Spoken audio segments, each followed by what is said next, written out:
Yes good morning students. ਅੱਜ ਆਪਾਂ discuss ਕਰਨੇ ਆ ਨੈਕਸਟ ਟੌਪਿਕਸ ਸੈਕੰਡ ਚੈਪਟਰ ਦੇ ਯੂਨਿਟ 3 ਦੇ। ਠੀਕ ਹੈ, ਇਹ ਟੌਪਿਕਸ ਬਹੁਤ ਇੰਪੋਰਟੈਂਟ ਨੇਗੇ, ਸੋ ਕਲੀਅਰਲੀ ਇਹਨਾਂ ਨੂੰ ਸਮਝ ਲਿਓ। ਫਸਟ ਟੌਪਿਕ ਹੈ ਆਪਣਾ ਮੈਗਨੈਟਿਕ ਐਲੀਮੈਂਟਸ ਆਫ ਦਾ ਅਰਥ। ਦੇਖੋ, ਅਰਥ ਦੇ 3 ਐਲੀਮੈਂਟਸ ਹੁੰਦੇ ਹੈਗੇ ਜਿਸ ਦੇ ਨਾਲ ਆਪਾਂ ਮੈਗਨੈਟਿਕ ਫੀਲਡ ਦਾ ਪਤਾ ਲਗਾ ਸਕਦੇ ਹਾਂਗੇ। ਇਹ ਤਿੰਨੋਂ ਐਲੀਮੈਂਟਸ ਕੰਪਲੀਟਲੀ ਕੀ ਸਪੈਸੀਫਾਈ ਕਰਦੇ ਹੈਗੇ, ਮੈਗਨੀਟਿਊਡ ਤੇ ਡਾਇਰੈਕਸ਼ਨ ਕਿਸ ਚੀਜ਼ ਦੀ, ਅਰਥ ਦੇ ਮੈਗਨੈਟਿਕ ਫੀਲਡ ਦੀ ਕਿਸੇ ਵੀ ਪੁਆਇੰਟ ਦੇ ਉੱਪਰ ਐਟ ਐਨੀ ਪਲੇਸ ਕੰਪਲੀਟਲੀ ਕਿਹੜੇ 3 ਕੁਆਂਟੀਟੀਜ਼ ਦਿੰਦੀਆਂ ਨੇ ਆਪਾਂ ਨੂੰ। ਫਸਟ ਵਨ ਹੈ magnetic declination, that is a theta, it is also known as angle of declination. Second one is dip or magnetic inclination, or is a symbol like delta. And third one is the horizontal component of the earth's magnetic field. So one by one ਇਹਨਾਂ ਨੂੰ discuss ਕਰਦੇ ਹਾਂ। So first one ਹੈ ਆਪਣਾ, that is magnetic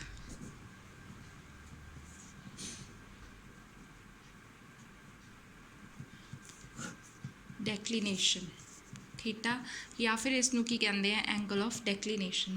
ਦੇਖੋ ਇਸ ਦੇ ਵਿੱਚ ਕੀ ਹੈਗਾ, ਸਪੋਜ਼ ਇਹਦੇ ਵਿੱਚ ਕਨਸੈਪਟ ਯੂਜ਼ ਹੋਊਗਾ ਜੋ ਮੈਂ ਪਿਛਲੀ ਵੀਡੀਓ 'ਚ ਵੀ ਦੱਸਿਆ ਸੀ, ਉੱਥੇ ਅਗਰ ਨਹੀਂ ਕਲੀਅਰ ਹੋਇਆ ਸੀ ਤਾਂ ਇੱਥੇ ਕਲੀਅਰ ਹੋ ਜਾਊਗਾ। ਸਪੋਜ਼ ਅਰਥ ਲਿੱਤੀ ਆਪਾਂ ਨੇ, ਠੀਕ ਹੈ, ਆ ਚੀਜ਼ ਹੋ ਗਿਆ ਜੋਗ੍ਰਾਫੀਕਲ ਨਾਰਥ, ਇਹ ਸੈਂਟਰ ਚਾਹੂਗਾ ਥੋੜਾ ਟਿਲਟ ਹੋ ਗਿਆ, ਠੀਕ ਹੈ। ਦਿਸ ਇਜ਼ ਜੋਗ੍ਰਾਫੀਕਲ ਸਾਊਥ ਲੈ ਲਿਆ ਆਪਾਂ ਨੇ, ਉੱਪਰ ਜੋਗ੍ਰਾਫੀਕਲ ਨਾਰਥ ਲਿਆ, ਨੀਚੇ ਲਿਆ ਜੋਗ੍ਰਾਫੀਕਲ ਸਾਊਥ, ਠੀਕ ਹੈ। ਅਤੇ ਅੰਦਰ ਐਕਚੁਅਲ ਜਿਹੜੇ ਇਹਨਾਂ ਦੇ ਪੋਲਸ ਹੁੰਦੇ ਆ, ਅੰਦਰ ਕੀ ਹੁੰਦਾ, ਸਾਊਥ ਮੀਨਸ ਐਕਚੁਅਲ ਪੋਲਸ ਜੋ ਅਰਥ ਦੇ ਆ, that is a south and this one is a north, ਠੀਕ ਹੈ। ਸੋ ਇਸ ਕਰਕੇ ਜੇਕਰ ਆਪਾਂ ਕਿਤੇ ਵੀ ਅਰਥ ਦਾ ਮੈਗਨੈਟਿਕ ਫੀਲਡ ਕੱਢਣਾ ਹੋਵੇ, ਠੀਕ ਹੈ, ਅਰਥ ਦਾ ਮੈਗਨੈਟਿਕ ਫੀਲਡ ਕੱਢਣਾ ਹੋਵੇ ਤਾਂ ਨੀਡਲ ਦਾ ਜਿਹੜਾ, ਦੇਖੋ ਹੁਣ ਸਪੋਜ਼ ਆਪਾਂ ਨੇ ਨੀਡਲ ਲਿੱਤੀ,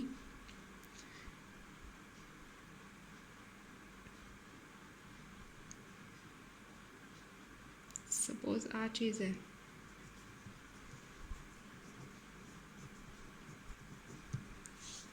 ठीक है।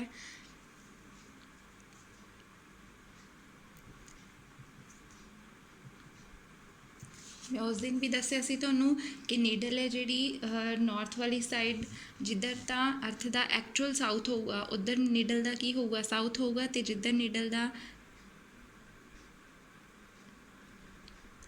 नॉर्थ होएगा उधर ही की होगा, अर्थ का एक्चुअल नॉर्थ होएगा, ठीक है। सो इस रिप्रजेंट कर दिया ने दी पोजिशनस। दैन नीडल आपां नूं की शो कर दी हैगी, जोग्राफिकल नॉर्थ वाली साइड नॉर्थ, साउथ वाली साइड साउथ, ठीक है। सपोज नीडल नूं आपां ने इस तरह रखिया तो आपां नूं डायरैक्शन दे रही हैगी, एम एस ते एम एन की नेगे, this is a magnetic axis है, ये मैगनैटिक एक्सिस शो कर रही है, magnetic south, and this is a magnetic north, ठीक है। ਹੁਣ देखो एंगल ऑफ डेक्लीनेशन या फिर मैगनैटिक डेक्लीनेशन की होंगे, डेफिनेशन के according it is defined as the angle between geographical axis, अपनी जोग्राफिकल एक्सिस थी तो अपनी मैगनैटिक एक्सिस है। सो इन्होंने दोनों के इन बिटवीन जो एंगल बनता है दिस वन, ये एंगल की होएगा, थीटा, मीन्स एंगल ऑफ डेक्लीनेशन और मैगनैटिक डेक्लीनेशन थीटा।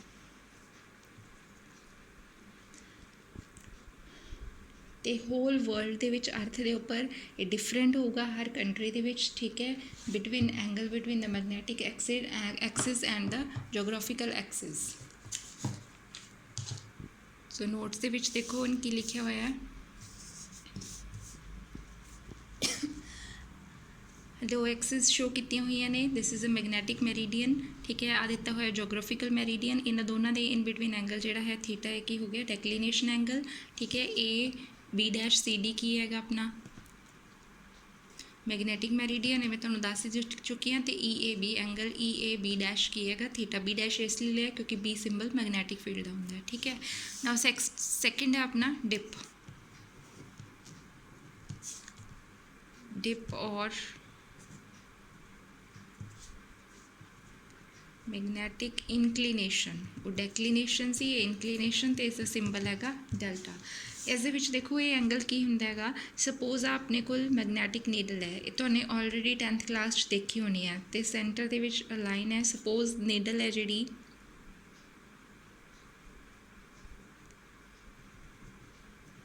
ਇਸ ਡਾਇਰੈਕਸ਼ਨ 'ਚ ਪਈ ਹੈ, ਠੀਕ ਹੈ, ਅਤੇ ਇੱਧਰ ਨਾਰਥ ਪੁਆਇੰਟ ਕਰ ਰਹੀ ਹੈ, ਇੱਧਰ ਸਾਊਥ। ਤਾਂ ਹੁਣ ਡਿਪ ਐਂਗਲ ਕੀ ਹੁੰਦਾ ਹੈ, ਜੋ ਰਿਜ਼ਲਟੈਂਟ ਮੈਗਨੈਟਿਕ ਫੀਲਡ ਅਰਥ ਦਾ ਰਿਜ਼ਲਟੈਂਟ ਮੈਗਨੈਟਿਕ ਫੀਲਡ ਸ਼ੋ ਕਰ ਰਹੀ ਹੈ ਇਹ, ਠੀਕ ਹੈ। ਸਟੇਬਲ ਪਈ ਹੈ ਕਿ ਨੀਡਲ, ਮੀਨਸ ਆਪਾਂ ਨੇ ਇਹਨੂੰ ਨੀਡਲ ਨੂੰ ਰੱਖਿਆ ਕਿਤੇ ਵੀ ਅਰਥ ਦੇ ਉੱਪਰ, ਅਤੇ ਆਪਾਂ ਨੇ ਉਸਦੀ ਡਾਇਰੈਕਸ਼ਨ ਫਾਈਂਡ ਆਊਟ ਕਰਨੀ ਹੈ। ਤਾਂ ਆਪਾਂ ਨੇ ਕੋਲ ਇਹ ਡਾਇਰੈਕਸ਼ਨ ਸ਼ੋ ਕਰ ਰਹੀ ਹੈ ਇਹ, ਤਾਂ ਇਸ ਟਾਈਮ 'ਤੇ ਕੀ ਸ਼ੋ ਕਰ ਰਹੀ ਹੈ ਇਹ, ਇਹਦਾ ਰਿਜ਼ਲਟੈਂਟ ਮੈਗਨੈਟਿਕ ਫੀਲਡ ਸ਼ੋ ਕਰ ਰਹੀ ਹੈ, ਰਿਜ਼ਲਟੈਂਟ ਮੈਗਨੈਟਿਕ ਫੀਲਡ। ਅਤੇ ਆਹ ਜਿਹੜੀ ਲਾਈਨ ਹੁੰਦੀ ਹੈ ਇਹ ਕਿਹੜੀ ਲਾਈਨ ਹੁੰਦੀ ਹੈ, central line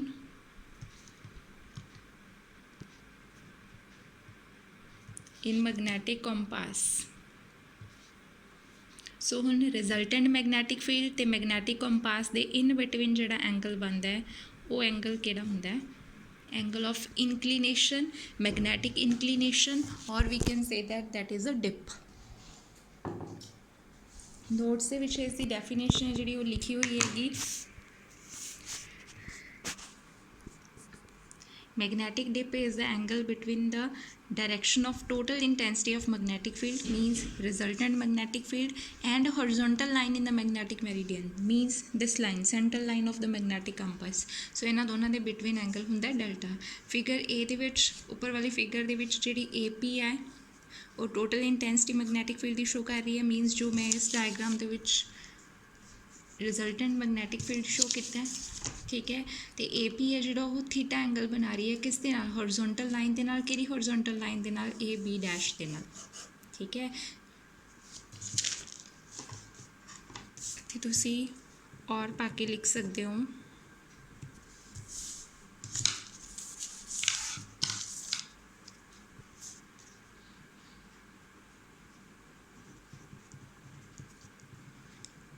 it is the angle between resultant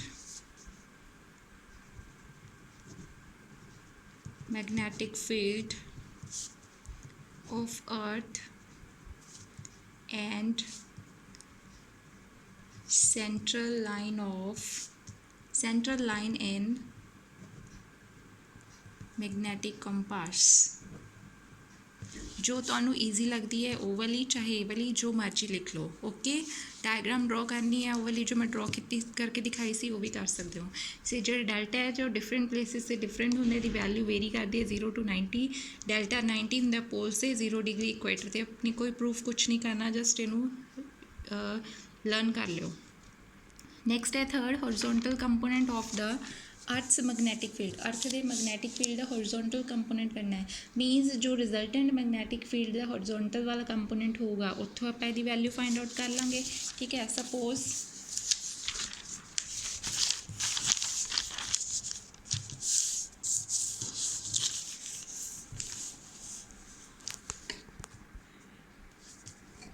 ਆ ਕੀ ਸੀਗਾ ਆਪਣਾ, intensity of magnetic field means resultant magnetic field. ਮੈਂ ਸਿਰਫ ਓਨੀ ਕੁ ਡਾਇਗਰਾਮ ਹੀ ਬਣਾਉਂਗੀ ਜਿੰਨੀ ਕੁ ਆਪਾਂ ਨੂੰ ਯੂਜ਼ਫੁਲ ਹੈ ਇਸ ਦੇ ਵਿੱਚ, ਥਰਡ ਕੰਪੋਨੈਂਟ ਦੇ ਵਿੱਚ। Suppose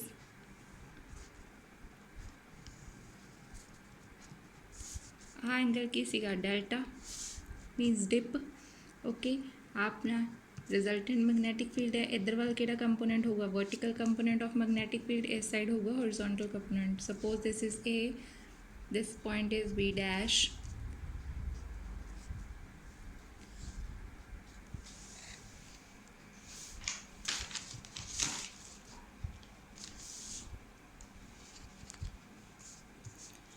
okay.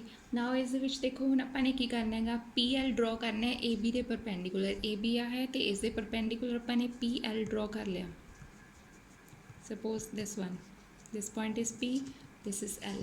ਪਰਪੈਂਡੀਕੂਲਰ ਡਰੋ ਕੀਤੇ ਕਿਉਂਕਿ ਇੱਥੋਂ ਆਪਾਂ ਨੇ BH ਦੀ ਵੈਲਿਊ ਫਾਈਂਡ ਆਊਟ ਕਰਨੀ ਹੈ, ਓਕੇ। ਸਿਮਿਲਰਲੀ ਇੱਧਰ ਡਰੋ ਕਰ ਲਿਆ ਨਾ ਆਪਾਂ ਨੇ ਵਰਟੀਕਲ ਕੰਪੋਨੈਂਟ ਫਾਈਂਡ ਆਊਟ ਕਰਨ ਵਾਸਤੇ AM ਦੇ ਪਰਪੈਂਡੀਕੂਲਰ PM ਅਤੇ AB ਡੈਸ਼ ਦੇ ਪਰਪੈਂਡੀਕੂਲਰ LP, ਓਕੇ। ਨਾਓ ਅਗਰ ਆ ਚੀਜ਼ ਬੀ ਵੀ ਹੈ ਤਾਂ ਵੀ ਵਰਟੀਕਲ ਕੰਪੋਨੈਂਟ ਹੋਊਗਾ, ਆ ਵੀ ਕੀ ਹੋਊਗਾ, ਹੋਰੀਜ਼ੋਨਟਲ ਕੰਪੋਨੈਂਟ ਹੋਊਗਾ। ਓਕੇ, ਨਾਓ ਆਪਾਂ ਟਰਾਇੰਗਲ ਲਵਾਂਗੇ ALP। So in triangle ALP, right angle triangle ALP, ਇਸ ਦੇ ਵਿੱਚੋਂ ਆਪਾਂ ਨੇ ਕੀ ਕਰਨਾ ਹੈ, ALP ਆਪਾਂ ਨੇ BH ਦੀ ਵੈਲਿਊ ਕੱਢਣੀ ਹੈ। ਤੇ BH ਕਿਹੜੀ ਲਾਈਨ ਰਿਪਰੈਜ਼ੈਂਟ ਕਰ ਰਹੀ ਹੈ, AL ਰਿਪਰੈਜ਼ੈਂਟ ਕਰ ਰਹੀ ਹੈ। ਸੋ ਆਪਣੇ ਕੋਲ ਵੈਲਿਊ ਸਿਰਫ ਕਿਹਦੀ ਹੈਗੀ, AP ਦੀ ਵੈਲਿਊ ਆਪਣੇ ਕੋਲ ਹੈਗੀ ਹੈ, ਤੇ AL ਦੀ ਵੈਲਿਊ ਆਪਾਂ ਨੇ ਫਾਈਂਡ ਆਊਟ ਕਰਨੀ ਹੈ। ਠੀਕ ਹੈ, ਤਾਂ ਇੱਥੇ ਕਿਹੜਾ ਕੰਪੋਨੈਂਟ ਲਗਾਓਗੇ ਟ੍ਰਿਗਨੋਮੈਟਰੀ ਦਾ, cos delta. This angle is 90 degree, ਕਿਉਂਕਿ ਆਪਣੇ ਕੋਲ ਕੀ ਹੈਗਾ, ਬੇਸ ਹੈ ਤੇ ਹੋਰ ਕੀ ਹੈ, ਹਾਈਪੋਟੇਨਿਊਸ ਹੈ। So we can take cos of delta. cos delta ਕਿਸ ਦੇ ਇਕੁਅਲ ਹੋਊਗਾ, base is AL upon hypotenuse AP। So AP ਦੀ ਵੈਲਿਊ, AL ਹੈ ਜਿਹੜਾ ਉਹ ਆਪਣੇ ਕੋਲ ਕੀ ਹੈ, BH ਆਪਾਂ ਨੇ ਫਾਈਂਡ ਆਊਟ ਕਰਨਾ ਸੀ। AP ਕਿੰਨਾ ਆਪਣੇ ਕੋਲ B, ਸੋ ਕਿਹਦੇ ਕੋਲ ਆ ਗਿਆ, BH, B cos of delta. Similarly ਆਪਾਂ ਇਹੀ ਟਰਾਇੰਗਲ ਦੇ ਵਿੱਚੋਂ ਦੂਸਰਾ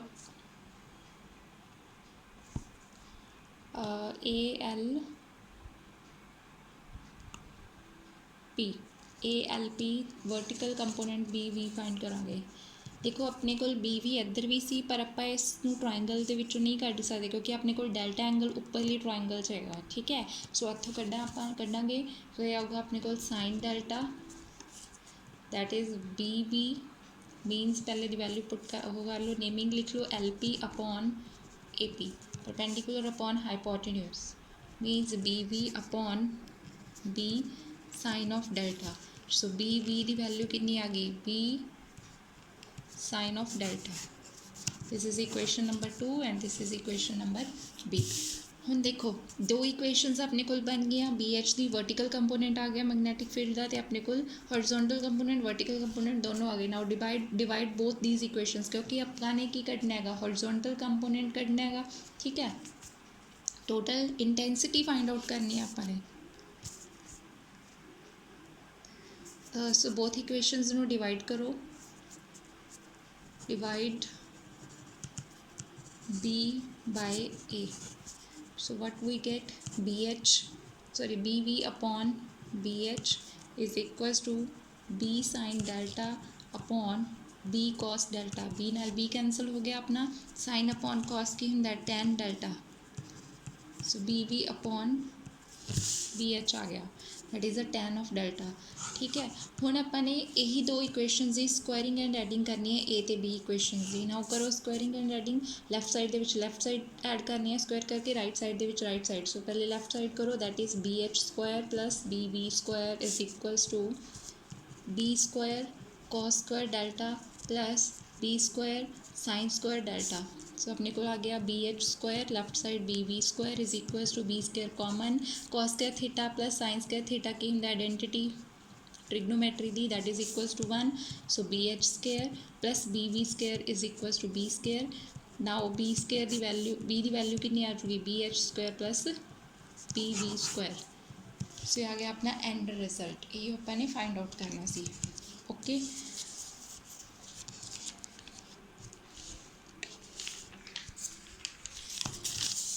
ਨੈਕਸਟ ਟੋਪਿਕ ਹੈਗਾ ਤੁਹਾਡਾ ਮੈਗਨੈਟਿਕ ਲਾਈਨਸ ਆਫ ਫੋਰਸ ਹੈਗਾ। ਦੇਖੋ ਇਹ 10th ਕਲਾਸ ਦੇ ਵਿੱਚ ਤੁਹਾਨੂੰ ਬਹੁਤ ਚੰਗੀ ਤਰ੍ਹਾਂ ਕੀਤਾ ਹੋਇਆ ਨੇ ਮੈਗਨੈਟਿਕ ਲਾਈਨਸ ਆਫ ਫੋਰਸ, ਉਹਨਾਂ ਦੀਆਂ ਪ੍ਰੋਪਰਟੀਜ਼। ਸੋ ਮੈਂ ਤੁਹਾਨੂੰ ਮੋਟਾ ਦੱਸ ਦਿੰਦੀ ਹਾਂ ਉੱਪਰੋਂ। ਠੀਕ ਹੈ, ਕਿਉਂਕਿ ਇਹ ਡਿਟੇਲ 'ਚ ਤੁਹਾਨੂੰ ਕੀਤਾ ਹੋਇਆ ਹੈਗਾ।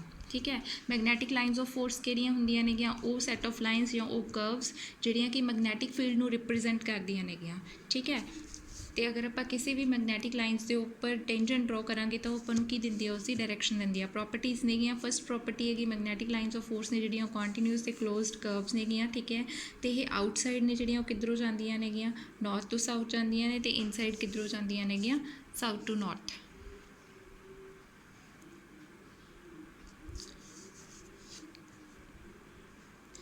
ਨੈਕਸਟ ਹੈਗਾ ਟੇਂਜੈਂਟ, ਦੱਸ ਹੀ ਦਿੱਤਾ ਮੈंने ਕਿ ਕਿਸੇ ਵੀ ਪੁਆਇੰਟ ਦੇ ਉੱਪਰ ਅਗਰ ਟੇਂਜੈਂਟ ਡਰੋ ਕਰੋਗੇ ਤਾਂ ਉਹ ਤੁਹਾਨੂੰ ਕੀ ਦੇਗਾ, ਉਸ ਪੁਆਇੰਟ ਦੇ ਉੱਪਰ ਮੈਗਨੈਟਿਕ ਫੀਲਡ ਦੀ ਡਾਇਰੈਕਸ਼ਨ। ਅਤੇ ਕਦੇ ਵੀ ਦੋ ਲਾਈਨਸ ਆਪਸ ਦੇ ਵਿੱਚ ਕ੍ਰੋਸ ਨਹੀਂ ਕਰ ਸਕਦੀਆਂ ਮੈਗਨੈਟਿਕ ਲਾਈਨਸ ਆਫ ਫੋਰਸ, ਕਿਉਂਕਿ ਅਗਰ ਕ੍ਰੋਸ ਕਰਨਗੀਆਂ, ਇਕੁਏਸ਼ਨ ਵੀ ਸੀ 10th ਕਲਾਸ 'ਚ ਤੁਹਾਨੂੰ ਕਿ ਅਗਰ ਕ੍ਰੋਸ ਕਰਨਗੀਆਂ ਦੈਨ ਵਾਟ ਹੈਪਨਸ, ਤਾਂ ਉੱਥੇ ਆਪਾਂ ਨੂੰ ਦੋ ਟੇਂਜੈਂਟਸ ਡਰੋ ਕਰਨੇ ਪੈਣਗੇ, ਅਤੇ ਦੋ ਟੇਂਜੈਂਟਸ ਇੱਕ ਪੁਆਇੰਟ ਦੇ ਉੱਪਰ ਡਰੋ ਨਹੀਂ ਹੋ ਸਕਦੇ। ਨੈਕਸਟ ਹੈਗਾ although these lines are not real, ਇਹ ਰੀਅਲ ਨਹੀਂ ਹੁੰਦੀਆਂ, these are imaginary lines, but जो magnetic field ਇਹ represent ਕਰਦੀਆਂ ਨੇ ਉਹ ਕੀ ਹੁੰਦਾ ਹੈਗਾ, ਰੀਅਲ ਹੁੰਦਾ ਹੈ। ਲਾਸਟ ਪ੍ਰੋਪਰਟੀ ਹੈਗੀ ਜਿਹੜੀ, ਜਿੱਥੇ ਮੈਗਨੈਟਿਕ ਲਾਈਨਸ ਆਫ ਫੋਰਸ ਜਿਹੜੀਆਂ ਨੇ ਕਰਾਊਡਡ ਹੋਣਗੀਆਂ ਉੱਥੇ ਕੀ ਹੋਏਗਾ, ਮੈਗਨੈਟਿਕ ਫੀਲਡ ਸਟਰੋਂਗ ਹੋਏਗਾ, ਠੀਕ ਹੈ। ਅਤੇ ਜਿੱਥੇ ਮੈਗਨੈਟਿਕ ਲਾਈਨਸ ਆਫ ਫੋਰਸ ਕੀ ਹੋਣਗੀਆਂ, ਵਾਈਡਲੀ ਦੂਰ ਦੂਰ ਹੋਣਗੀਆਂ, ਉੱਥੇ ਮੈਗਨੈਟਿਕ ਫੀਲਡ ਕੀ ਹੋਏਗਾ, ਵੀਕ। ਅਤੇ ਮੈਗਨੈਟਿਕ ਫੀਲਡ ਮੈਂ ਪਿਛਲੇ ਲੈਕਚਰ 'ਚ ਵੀ ਦੱਸਿਆ ਸੀ ਤੁਹਾਨੂੰ ਕਿ magnetic lines of force, magnetic field ਕਿੱਥੇ ਸਟਰੋਂਗ ਹੁੰਦੇ, ਕਿੱਥੇ ਕਰਾਊਡਡ ਹੁੰਦੇ ਆ, ਲਾਈਨਸ ਪੋਲਸ ਦੇ ਉੱਪਰ। ਦੈਟ ਮੀਨਸ ਪੋਲਸ ਦੇ ਉੱਪਰ ਮੈਗਨੈਟਿਕ ਫੀਲਡ ਕੀ ਹੋਏਗਾ, ਸਟਰੋਂਗ ਹੋਏਗਾ। ਨੈਕਸਟ ਹੈਗਾ ਮੈਗਨੈਟਿਕ ਫੀਲਡ ਕੀ ਹੁੰਦਾ ਹੈ, ਇਹ ਡੈਫੀਨੇਸ਼ਨ ਵੀ ਪਿਛਲੇ ਚੈਪਟਰ 'ਚ ਪੜ੍ਹ ਲਈ ਕਿ ਉਹ ਸਪੇਸ ਮੈਗਨੇਟ ਦੇ ਅਰਾਊਂਡ ਜਿੱਥੇ ਉਹਦਾ ਇਫੈਕਟ ਹੈ ਜਿਹੜਾ ਉਹ ਆਪਾਂ ਦੇਖ ਸਕਦੇ ਹਾਂ। ਦੋ ਟਾਈਪ ਦਾ ਹੁੰਦਾ, ਯੂਨੀਫਾਰਮ ਅਤੇ non uniform. Uniform magnetic field ਕੀ ਹੋਊਗਾ, ਜਿੱਥੇ ਹਰ ਪੁਆਇੰਟ ਦੇ ਉੱਪਰ ਸਾਰੇ ਰੀਜਨ ਦੇ ਉੱਤੇ ਸਟਰੈਂਥ ਕੀ ਰਹੂਗੀ, ਸੇਮ ਰਹੂਗੀ। ਅਤੇ ਇਹਦੇ ਵਿੱਚ ਜਿਹੜੀਆਂ ਲਾਈਨਸ ਨੇਗੀਆਂ ਉਹ ਕੀ ਹੁੰਦੀਆਂ ਨੇ, ਪੈਰਲਲ ਅਤੇ ਇਕੁਇਡਿਸਟੈਂਟ ਹੁੰਦੀਆਂ ਨੇਗੀਆਂ, ਓਕੇ। ਇੱਧਰ ਹੈ ਨਾਨ ਯੂਨੀਫਾਰਮ ਮੈਗਨੈਟਿਕ ਫੀਲਡ, ਇਸ ਦੇ ਵਿੱਚ ਉਲਟਾ ਹੋਏਗਾ, ਡਿਫਰੈਂਟ ਪੁਆਇੰਟਸ ਦੇ ਉੱਪਰ ਰੀਜਨ ਦੇ ਵਿੱਚ ਸਟਰੈਂਥ ਕੀ ਹੋਏਗੀ, ਡਿਫਰੈਂਟ ਹੋਏਗੀ, ਠੀਕ ਹੈ। ਅਤੇ ਇਹ ਕਨਵਰਜਿੰਗ ਅਤੇ ਡਾਇਵਰਜਿੰਗ ਲਾਈਨਸ ਨੇਗੀਆਂ।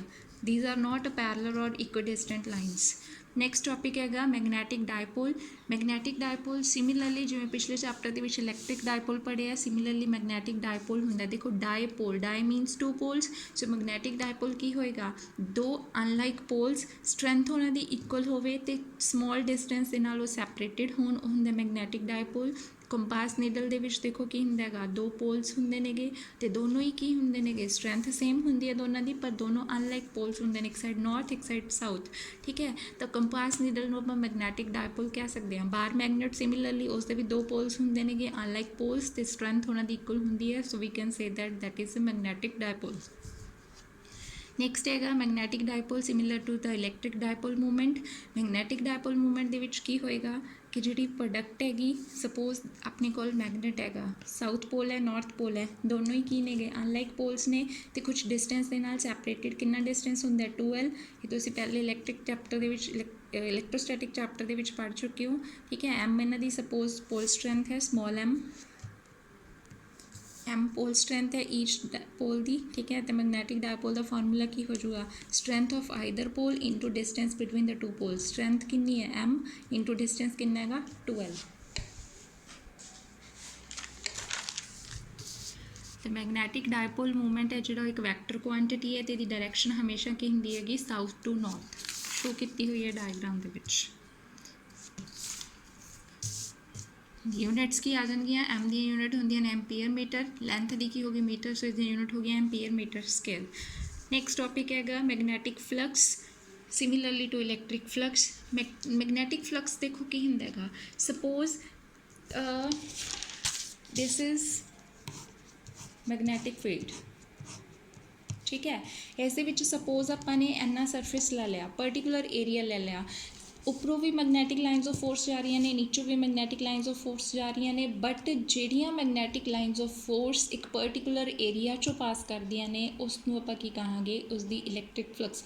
ਹੁਣ ਦੇਖੋ ਜਿੰਨੀਆਂ ਜ਼ਿਆਦਾ magnetic lines of force particular area 'ਚ ਪਾਸ ਕਰਨਗੀਆਂ ਓਨਾ ਹੀ ਜ਼ਿਆਦਾ ਇਲੈਕਟ੍ਰਿਕ ਫਲਕਸ ਹੋਏਗਾ, ਜਿੰਨੀਆਂ ਘੱਟ ਕਰਨਗੀਆਂ ਓਨੀ ਇਲੈਕਟ੍ਰਿਕ ਫਲਕਸ ਵੀ ਕੀ ਹੋਏਗਾ, ਘੱਟ ਹੋਏਗਾ, ਠੀਕ ਹੈ। ਅਤੇ ਇਹਦੀ ਯੂਨਿਟ ਹੁੰਦੀ ਹੈ ਜਿਹੜੀ ਉਹ ਵੈਬਰ ਹੁੰਦੀ ਹੈ, ਸਿੰਬਲ ਇਸ ਦਾ ਫਾਈ ਹੈਗਾ। ਹੁਣ ਦੇਖੋ ਇਸ ਦਾ ਫਾਰਮੂਲਾ ਕੀ ਹੋਏਗਾ, ਇਲੈਕਟ੍ਰਿਕ ਫਲਕਸ ਦਾ ਕੀ ਸੀ, phi is equals to E dot A, ਠੀਕ ਹੈ। ਅਤੇ ਸਿਮਿਲਰਲੀ ਇਹਦਾ ਕੀ ਫਾਰਮੂਲਾ ਹੋਏਗਾ,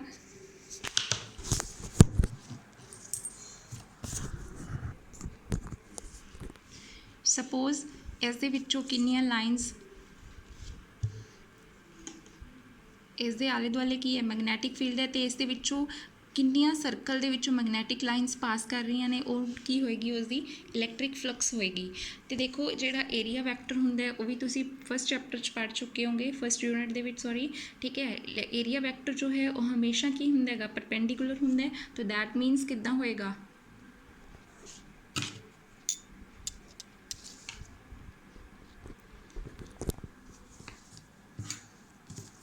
ਮੀਨਸ ਇਹ ਸਪੋਜ਼ ਕੀ ਹੈ ਆਪਣੇ ਕੋਲ ਸਰਕੂਲਰ ਏਰੀਆ, ਠੀਕ ਹੈ। ਸਪੋਜ਼ ਇਹ ਪੈਨ ਨੂੰ ਅਗਰ ਮੈਂ ਇੱਥੋਂ ਸੈਂਟਰ 'ਚੋਂ ਲਵਾਂ, ਠੀਕ ਹੈ, ਲਾਈਕ ਦਿਸ, ਤਾਂ ਇਹ ਕੀ ਸ਼ੋ ਕਰ ਰਿਹਾ, ਇਸਦਾ ਏਰੀਆ ਵੈਕਟਰ ਸ਼ੋ ਕਰ ਰਿਹਾ। ਅਤੇ ਜੇਕਰ ਮੈਂ ਇਹਨੂੰ ਡਾਇਗਰਾਮ ਦੇ ਵਿੱਚ ਸ਼ੋ ਕਰਨਾ ਹੋਵੇ ਤਾਂ ਏਰੀਆ ਵੈਕਟਰ ਕਿੱਧਰ ਵੱਲ ਸ਼ੋ ਹੋਏਗਾ, like this, perpendicular to this circle, ਠੀਕ ਹੈ। ਅਤੇ ਇਹ ਐਂਗਲ ਸਪੋਜ਼ ਥੀਟਾ ਹੈ and this is a magnetic field. ਆ ਏਰੀਆ ਵੈਕਟਰ ਐਨ ਕੈਪ ਜਾਂ ਏ ਵੈਕਟਰ ਵੀ ਲੈ ਸਕਦੇ ਹੋ, ਅਤੇ ਮੀਨਸ ਦੋਨੋਂ ਆਪਸ ਦੇ ਵਿੱਚ ਕੀ ਨੇਗੇ, ਪਰ ਪੈਰਲਲ ਨੇ ਦੋਨਾਂ 'ਚ ਐਂਗਲ ਕਿੰਨਾ ਬਣ ਰਿਹਾ 0 ਡਿਗਰੀ ਤੇ ਆਪਣਾ ਫਾਰਮੂਲਾ ਜਿਹੜਾ ਹੈ ਉਹ ਕੀ ਹੁੰਦਾ phi is equals to B vector dot A vector ਅਗਰ ਇਸ ਨੂੰ ਡਾਟ ਪ੍ਰੋਡਕਟ ਨੂੰ ਖੋਲੋਗੇ ਕੀ ਹੋਊਗਾ B A cos theta that means theta कितना हो गया 0 डिग्री तो कॉस 0 कितना होंगे बी सॉरी 1 तो फाई मैगनैटिक फ्लक्स कितना आ गया अपने को बी इंटू ए इतने लिखा हुआ रेड पेन नाल सारा साइड ते ठीक है। और ये एक स्केलर क्वांटिटी है क्योंकि +1 च आपां ने पढ़िया सी जिन्नियां भी डॉट प्रोडक्ट वाली क्वांटिटीज़ होंदियां ने हमेशा की होंदियां ने स्केलर क्वांटिटीज़। मैगनैटिक फील्ड की यूनिट होंदी है टैसला दी एरिया दी मीटर तो यूनिट की बन जाएगी टैसला मीटर स्केयर और we can say that weber. CGS unit होंदी है दी मैक्सवैल तो 1 मैक्सवैल किस दे इक्वल होंदा 10⁻⁸ वैबर ते देखो 1 मैक्सवैल कि इक्वल होंदा 1 गॉस इंटू सेंटीमीटर स्केयर क्योंकि जो CGS यूनिट्स लैनियां ने अपना टैसला की आ जाऊगी गॉस मीटर की जगह की आ जाऊगा सेंटीमीटर तो 1 गॉस किन्ने टैसला होंदे ने 10⁻⁻⁴ टैसला फर्स्ट चैप्टर किता है तो 1 सेंटीमीटर 100 मीनस 1/100 मीटर होंगे बट स्क्वेयर है इसलिए 10⁻⁻⁴ होगी सॉल्व करके -8 आ गई तो 1 मैक्सवैल के 10⁻⁻8 वैबर और रिवर्स करके लिखोगे 1 वैबर के किन्ने आ जाएंगे मैक्सवैल 10⁻⁸। Last topic of today but not the least magnetic flux density. देखो मैगनैटिक फ्लक्स की सीगा कि किन्नियां magnetic lines of force pass करदियां ने एक पर्टिकुलर एरिया दे विचों तां हुण यूनिट एरिया दे विचों किन्नियां magnetic lines of force pass करदियां ने उहनूं कहांगे magnetic field magnetic flux density. Suppose 5 flux normally pass कर रहा सबसटांस किसी सबसटांस या किसी भी बॉडी चो जिदा एरिया ए है ठीक है तो फार्मूला की बनेगा फ्लक्स डेंसिटी का की बोली सी डेफिनेशन मैंने magnetic lines of force passing normally through unit area मीनस 5/A सो 5 कि आ गया B इंटू ए डॉट प्रोडक्ट खोली बी ए कॉस थीटा वैक्टर फॉर्म च लिखना हो तो हुण इहदियां यूनिट्स देखो की होणगियां उहदी यूनिट की सीगी 1 वैबर सी तो इहदी यूनिट की बन चुकी वैबर पर मीटर स्क्वायर वैबर पर मीटर स्क्वायर या फिर टेस्ला भी बोल सकते हो। नेक्स्ट वीडियो करवाऊँगी। Thank you.